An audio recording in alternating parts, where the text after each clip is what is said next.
We're going to do part 2 today of repairing the NRX fishing rod, GLoomis NRX fishing rod. We're going to replace a couple of guides in the first video, part 1, that we took off, and we got the new guides. We got our delivery from Mudhole, and the first guide we're going to put on today is the titanium number 7.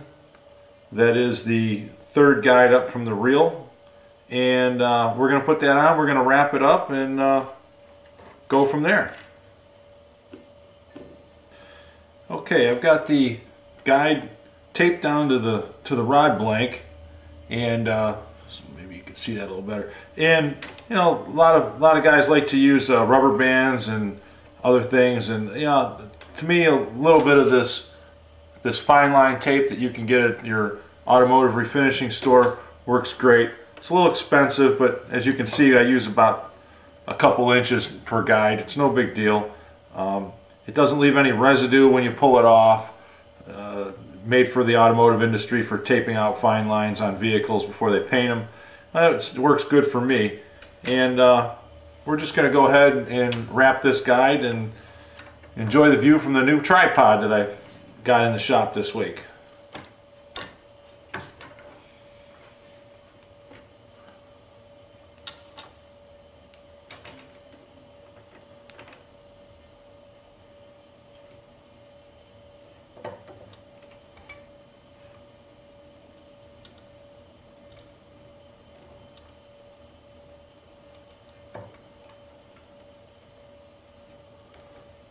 What I like to do is I like to take and wrap it out around there 5 or 6 times to get that thread buried under there real nice and get it locked down.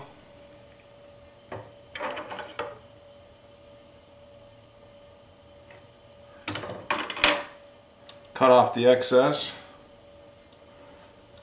and away we go.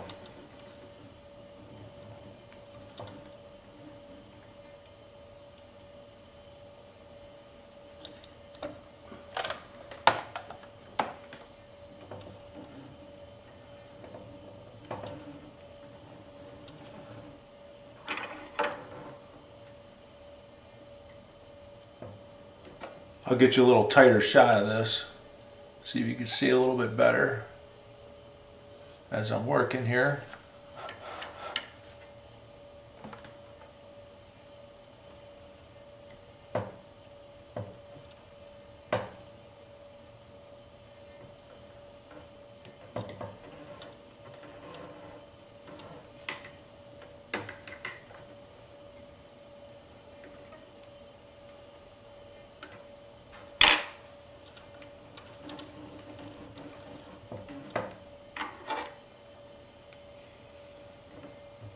Now these guides, this guide here is made of a titanium frame, and they do a pretty nice job of giving you of it being filed down in this at the tips of the feet, so you don't have to do that. You know, you would have to have something really made for dealing with titanium, because it's such a tough product that you know, a file, you'll just dull a file. You know, that's how tough this material is, trying to file that titanium down.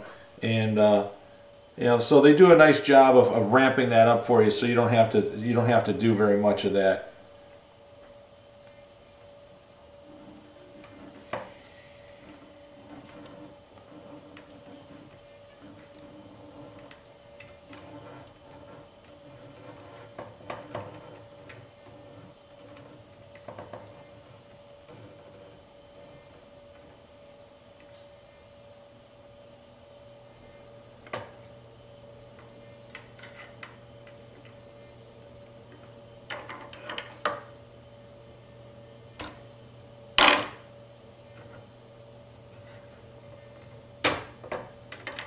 Okay, I've got the one side wrapped. Now before I cut the tag end off of here, I'm going to go ahead and burnish this down, pack the threads and burnish it down.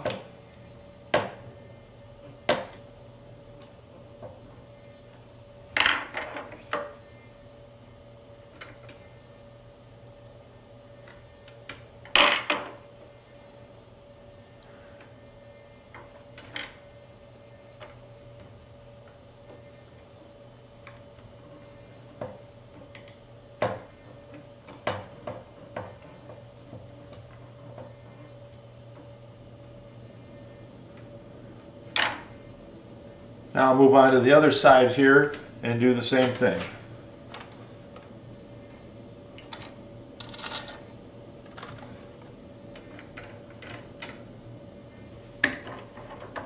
I don't use one of those wrapping machines that has a motor on it. I really don't do a lot of production work. I do repairs and custom builds. And this little manual wrapper that I have here works just fine for me. I'm in no big hurry. This is more of a hobby than a business for me. It's what I do when I can't fish. So from every year from November 1st to April 1st, any of my friends or anybody that knows me that wants some fishing rod work done, some repairs, custom work, that's pretty much when Big Water Daddy shop is open for business. And like I say, it's more of a hobby than a business for me. It just gives me something to do in the wintertime when it's 0 out and a foot of snow on the ground. At least I can do something related to fishing.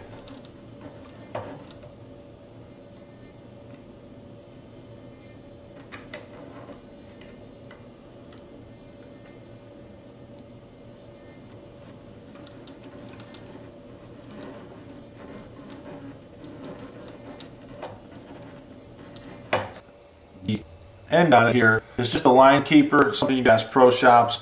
It's for, you can put that on your line so your line doesn't get pulled up into your fishing reel when you're not using it, or through your line guides if you want to keep it at the tip of your rod.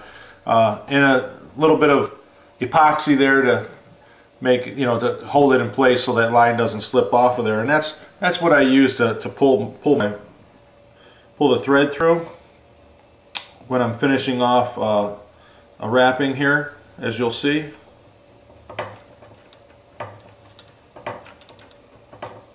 I like to take it around there 5 or 6 times and pull it through.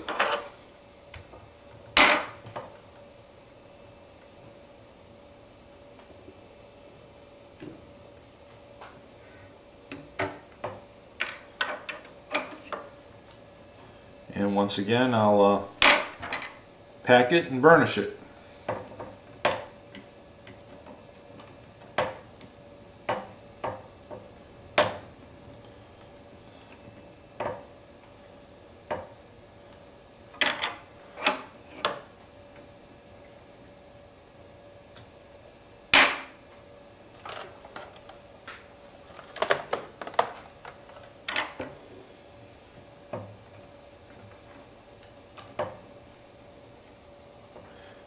When you burnish it down, it usually will spread the thread out a little bit, and then you give it one more final packing and tighten that thread all up real nice, and away you go.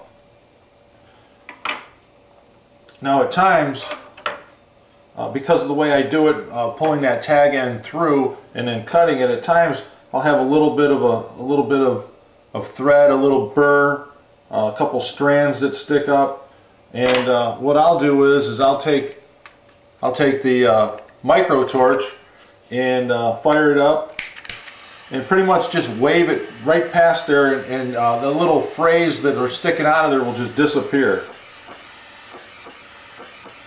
And at times I'll even go all the way around if for some reason the thread is a little bit fuzzy, just so I don't get any of that's coming through the epoxy, because what will happen is any little burr that you have sticking up has a potential to poke through the epoxy. It makes a sharp little point.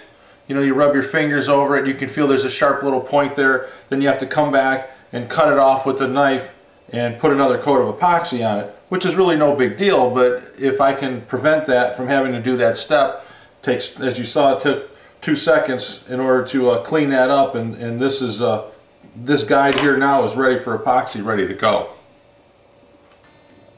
Okay, the second guide we're replacing on this NRX rod, since it had 2 broken guides, as you saw in part 1, and what my opinion was on how they got broken, it's a recoil black number 6 guide that is the first guide just south of the tip top. And we're going to go ahead and and tape that in place and start wrapping. Okay, I've got that taped in place, and we're going to go ahead and wrap this.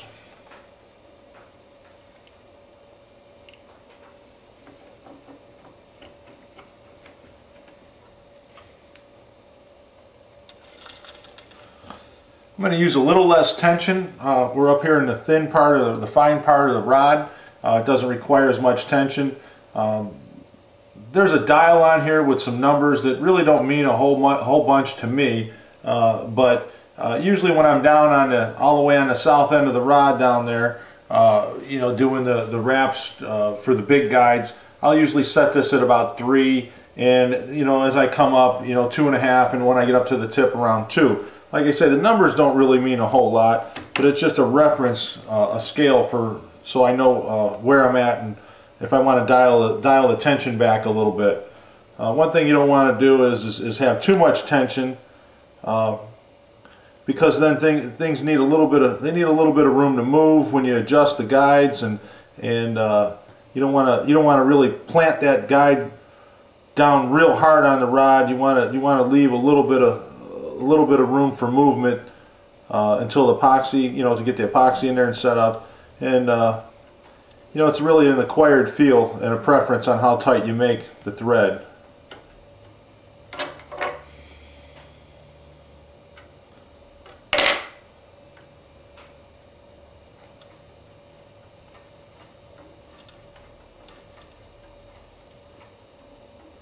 On these single foot guides, I like to put 2 strips of tape on, because just getting it started, getting it on there, if you pull the piece of tape off the guide, you'll pull the guide foot out from underneath your first wraps, and then you have to start over again. So I like to put two strips of tape on there to hold it. Before I get too far, I like to pack it one time coming across the guide foot. That way I can really tighten this thread up. One thing with a lighter thread like this GLoomis proprietary blue color, you'll be able to see some of this dark blank through it, no matter what you do. I mean, if I was to zoom in on one of the other guides wrappings from the factory, you could see no matter how tight you try to pack it or what you try to do, you're still going to be able to see through it a little bit, because of just how much contrast there is between this light blue thread and the dark charcoal colored blank.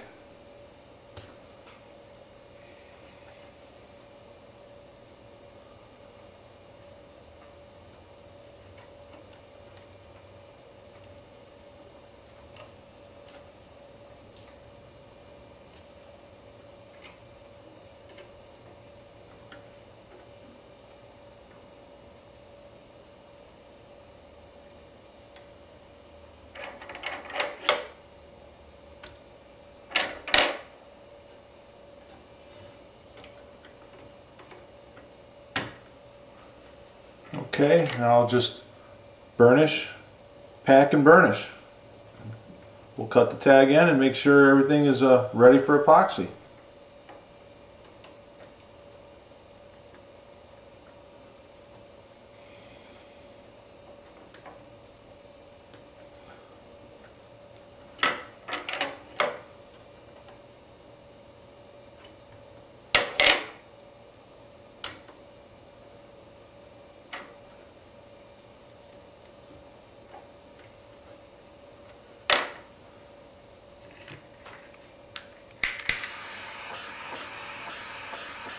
Now on that guide, I did have a little piece of fuzz that was sticking up through there from when I cut it with the razor. It didn't cut it, you know, completely off, and it frayed some of it there. And the little zap with the torch made that all disappear. And we're ready for the epoxy coating now.